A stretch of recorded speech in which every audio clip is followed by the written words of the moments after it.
नमस्कार. पार्टनरच्या ग्राफिटी वॉलमध्ये आपल्या सर्वांचं पुनश्च एकदा सहर्ष स्वागत आहे.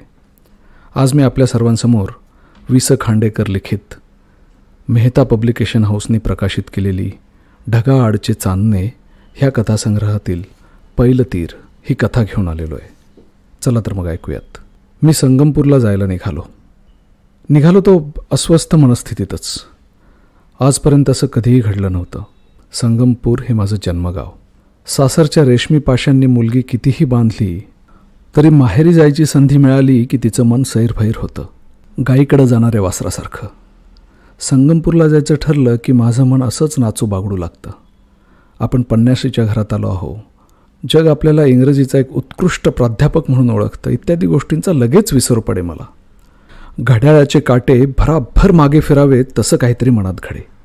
रामेश्वरच्या देवळाच्या संध्याकाळच्या सोनेरी उन्हात चमकणारा कळस डोळ्यापुढे उभा राही. देवळाच्या परिसरातील लहान मोठ्या घंटांचा गोड नाद कानात घुमू लागे. सकाळी ताकात लाह्यांचं पीठ कालवून ते मोठ्या मायेनं खायला देणारी आजी आठवे. जिभेवर रेंगाळत राहणारी त्या पिठाची आंबट गोड चव जागी होई. आमच्या शाळेच्या वाटेवर एक बड्या वकिलांचा बंगला होता. भली मोठी बाग होती त्याच्या भोवती. त्या बागेतली एक गुलाबाची कळी आणि तिच्याकडं पाहत चिमुकल्या परीप्रमाणे उभी असलेली दुसरी परकरी कळी यांचं मूक संभाषण ऐकू येऊ लागे. शाळेतले कितीतरी वर्गमित्र आठवत. त्यातला तो धटिंगन बाळक्या, माझा जानी दोस्त. पोलीस खात्यात भरती होण्याकरता जणू ब्रह्मदेवानं स्वारीची मूर्ती घडवली होती. बाळक्या कृष्णेच्या महापुरात पोहायला जायचा. पाणी सपासप कापीत पैलतीर गाठायचा. पळाचाही विसावा न घेता झरझर परतायचा. न दमता न थकता ऐल तीरावर यायचा. अभ्यासात स्वारीची गती बेताचीच, पण देवळात भजनाचा सप्ताह उभा राहिला की बाळकोबांना स्फुरण चढत असे. स्वारी एकदा अभंग आळवायला लागली म्हणजे आवंडासुद्धा गिळायची नाही. जे का रंजले गांजलेपासून पहिलं तो गे काऊ कोकत आहे या अभंगापर्यंत झाडून साऱ्यांची हजेरी लागायची. मात्र आज संगमपूरला जाताना या गोड आठवणींचा मनात पिंगा थांबला होता. नकळत कौलारातून अंगावर सुरवंट पडावा आणि तो जागी चोळून चोळून माणसं बेचैन व्हावी तशी माझ्या मनाची स्थिती झाली होती. मी संगमपूरला चाललो होतो, तो एका नात्यातल्या मुंजीसाठी. पण सकाळी उठल्याबरोबर कुणाचं तोंड पाहिलं होतं कुणास ठाऊक. गडबडीत मंडईत गेलो. तिथं संगमपूरचे एक व्यापारी भेटले. मी आज तिकडे जात आहे हे कळताच म्हणाले, मग समाचारही घेऊन या. मी आश्चर्याने विचारलं, कुणाचा? ते शांतपणे उत्तरले, तुमच्या बाळकोबांचा. अर्धांगाने लोळा गोळा होऊन पडलाय बिचारा. बातमीदारांना कसलंही सोयरसुतक नसतं, मग ते बातमीदार वृत्तपत्रातले किंवा व्यवहारातले. अर्धांगाचा जबरदस्त झटका येऊन बाळक्या संगमपूरला परत आला आहे.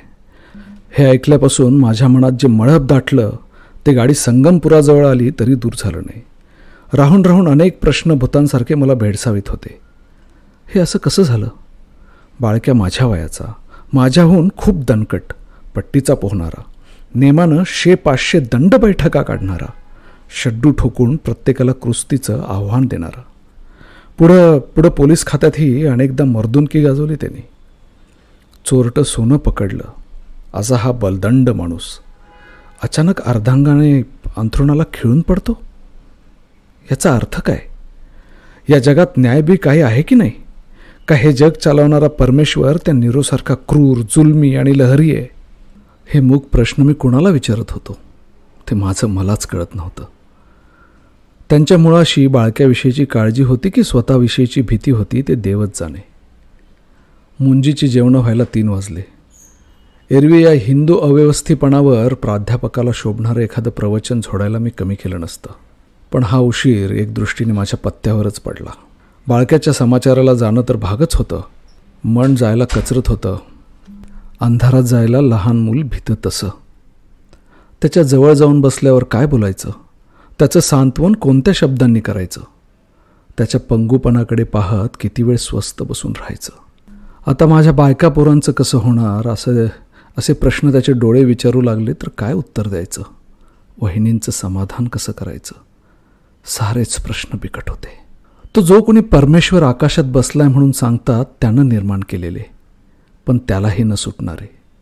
या सर्व प्रश्नांशी शून्याकार मस्तक आभाळ भेदून पलीकडे जात असली तरी ते सारे आपला एकुलता एक पाय पाताळात रोवून उभे होते. रोगी शस्त्रक्रियेच्या खोलीकडे जड पावलाने जातो ना, त्याच मनस्थितीत बाळक्याच्या बिऱ्हाडी गेलो. मला पाहून त्याला खूप आनंद झाला. अंथरुणावरून उठून बसण्याचा प्रयत्न करू लागला तो, पण काही केल्या त्याला ते जमेना. त्याच्यासारख्या तगड्या गड्याची ती केविलवाणी अवस्था पाहून माझं मन उदास झालं. मान वळवून मी दुसरीकडे पाहू लागलो. इतक्यात वहिनी बाहेर आल्या. काखेत हात घालून त्यांनी त्याला हळूहळू उठवलं. अंथरुणावरल्या तक्क्याला टेकून बसवलं. हां हां म्हणता म्हणता आम्हा बालमित्रांच्या गप्पा गोष्टींना रंग भरला. लहानपणीच्या आठवणींची उजळणी सुरू झाली. बाळक्याचं अर्ध अंग गेलं असलं तरी सुदैवानं वाणी खणखणीत होती. मध्येच एखादा शब्द तो जड जिभेने बोले. एखाद्या वेळी लचा उच्चार र सारखा करी, पण त्याशिवाय त्याच्या बोलण्यात कसलाच दोष दिसत नव्हता. आठवणींच्या गाडीनं रूळ बदलले. बाळक्या आता पोलीस खात्यातल्या गमती सांगत होता. जवळजवळ पाऊण तास होत होता तरी आपल्या आजाराविषयी तो अवाक्षरही बोलला नाही. औषधोपचारांच्या पायी किती खर्च होत होता याचं पुराण त्यांनी वाचलं नाही. या जगात माणसाच्या हातात काही नाही बाबा, असा केविलवाना उद्गार काढून त्यांनी सुस्कारेही सोडले नाहीत. बाळक्याचं सारं आयुष्य पोलीस खात्यात गेलं असून तो संत महंताच्या सहवासात वाढला असावा असा त्याच्या बोलण्याचा थाट होता. मला मोठं कोडं पडलं. माझ्यासारख्या प्राध्यापकाला दुर्लभ असलेला हा संयम बाळक्यानं कुठं पैदा केला? नीतीच्या निर्दय नजरेला नजर भिडवण्याचा निर्भयपणा त्याच्या अंगी आला कुठून? मृत्यूच्या काळ्या कुट्ट छायेत हसत मुखानं जगण्याचं बळ त्याला कुणी दिलं?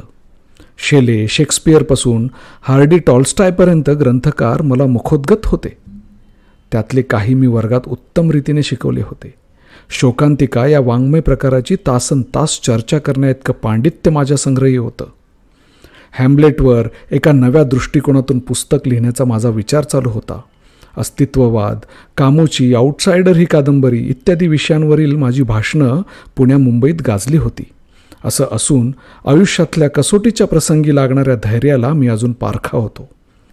माझ्या दुबळेपणाच्या इतर गोष्टी कशाला हव्यात? अर्धांग झालेल्या बाळक्याला भेटायचं या कल्पनेतून सकाळपासून मी किती बेचैन झालो होतो. सापळ्यात सापडलेल्या उंदरासारखं माझं मन त्या अवस्थेतून मुक्त होण्याचा निष्फळ प्रयत्न करत होतं. पण इथं पाहावं तर बाळक्याच्या मुद्रेवर, त्याच्या स्वरात, त्याच्या अंतःकरणात कुठेही भीतीची पुसट छायासुद्धा दिसत नव्हती. हे मानसिक धैर्य या हडेलहप्पी माणसाने कुठून मिळवलं? काही केला या कोड्याचा मला उलगडा होईना. मी बाळक्याला प्रकृतीविषयी पुष्कळ विचारलं. त्याच्या मुलाबाळांची विचारपूस केली. त्यांनी चटचट उत्तरं दिली. इतक्यात चहा आला. गाडी गाठण्यासाठी उठणं आता मला भाग होतं. बाळक्याच्या खांद्यावर हात ठेवून मी म्हटलं, प्रकृतीला जरा जपून राहा. त्यानं मान हलवली, पण माझा पाय तिथून निघेना. नकळत माझ्या तोंडून शब्द गेले. बाळक्या, एक प्रश्न विचारू? त्यानं पुन्हा मान हलवली. त्याच्या दोन्ही खांद्यावर हात ठेवून मी प्रश्न केला, गड्या, हे सारं सोसण्याचं बळ तुला कुणी? पुढचे शब्द माझ्या तोंडातून बाहेर फुटले नाहीत. वाटलं वेड्यासारखा हा भलताच प्रश्न आपण बाळक्याला विचारला. त्याच्या काळजाला झालेल्या जखमेची खपली या प्रश्नाने निघेल. तिच्यातून भळभळ रक्त वाहू लागेल एवढी साधी गोष्ट आपल्याला कशी कळली नाही? मी ओशाळलो, स्वतःवर चिडलो. बाळक्या स्वतःशीच क्षणभर हसला. निदान मला तरी तसा भास झाला. मग त्यानं उशाशी पडलेली एक फाईल हात लांब करून उचलण्याचा प्रयत्न केला. त्या फायलीत बाळक्याच्या पोलीस खात्यातल्या पराक्रमांचे पुरावे होते की काय देव जाणे. या आत्मपूजेच्या डोहात बाळक्या आपलं सारं दुःख बुडवून टाकीत असेल की काय? काही निश्चित तर्क करणं मोठं कठीण होतं. मी मुकाट्याने ती फाईल उचलली आणि त्याच्या मांडीवर ठेवली. त्या फायलीकडे पाहत बाळक्या बोलू लागला, बापू, मी देखील मनुष्यच आहे रे. दुःखाची सावलीसुद्धा आपल्या अंगावर पडू नये म्हणून प्रत्येक मनुष्य धडपड करत असतो.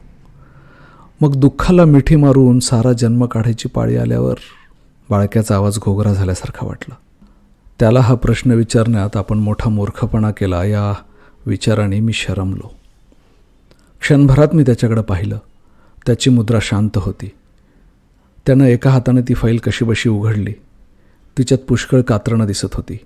माझ्याकडे पाहत बाळक्या उद्गारला, मन फार उदास झालं म्हणजे ही कात्रणं मी वाचित बसत असतो. अगदी वरचं कात्रण मी उचलून पाहिलं. भल्या मोठ्या आकाराची स्कोपिये ही इंग्रजी अक्षरं मला दिसली. स्कोपिये हे युगोस्लावियातलं मोठं सुंदर शहर आहे. काही दिवसांपूर्वी भूकंपानं उद्ध्वस्त झाल्याचं मी वाचलं होतं. दुसऱ्या दिवशी ते सारं विसरूनही गेलो होतो. पोलीस खात्यातल्या बाळक्याचा या शहराशी काय संबंध असावा हे माझ्या लक्षात येईना. बाळक्या बोलू लागला, बापू, हे सुंदर शहर एका रात्रीत धुळीला मिळालं.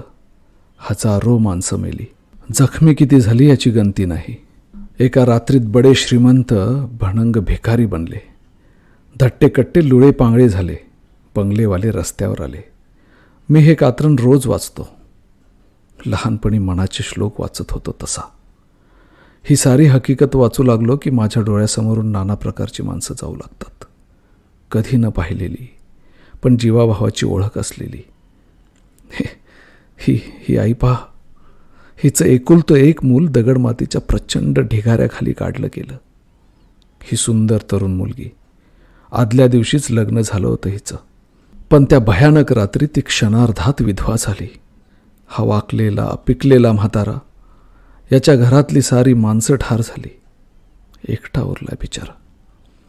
बाळक्या एकदम थांबला. माझ्याकडे टक लावून पाहत मग म्हणाला, बापू, तूच सांग, माझं दुःख या माणसाच्या पासंगाला तरी लागेल का रे? त्याच्या या प्रश्नानं माझ्या मनातला अंधार उजळला. अंधार कोठडीतून अगदी वरच्या झरोक्यातून प्रकाशाची सोनेरी झोत आत पडावा तसं काहीतरी वाटलं. काही न बोलता मी बाळक्याचा हात घट्ट दाबला आणि हळूहळू त्याच्या घराच्या पायऱ्या उतरू लागलो. त्या उतरत असताना बाळक्याचा आवाज माझ्या कानावर पडला. मी थबकलो. कान देऊन ऐकू लागलो. तो गुणगुणत होता,